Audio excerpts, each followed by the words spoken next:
Seorang guru asal Tegal, Jawa Tengah, Kusyanto, 46, ditemukan meninggal dunia.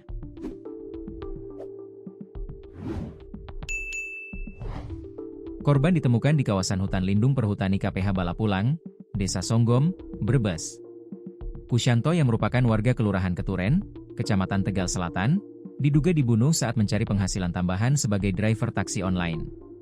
Sehari-hari, korban mengajar sebagai wali kelas 2 di SDN Kalinyamat Wetan 3.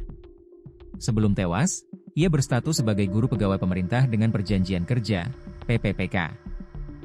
Kanit Reskrim Polsek Songgom Ibda Masyudi mengatakan bahwa Kusyanto diduga menjadi korban pembunuhan saat bekerja sebagai driver taksi online. Ia menjelaskan bahwa polisi menemukan bekas luka memar di bagian belakang kepala korban.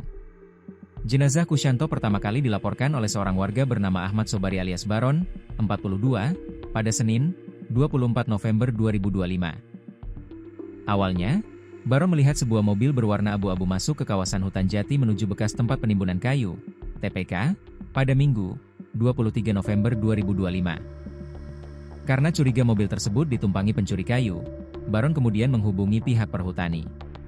Pada Senin, 24 November 2025, seorang warga bernama Nur menemukan jasad laki-laki di TPK Songgom saat membersihkan rumput. Penemuan tersebut kemudian dilaporkan oleh Baron kepada polisi dan aparatur desa.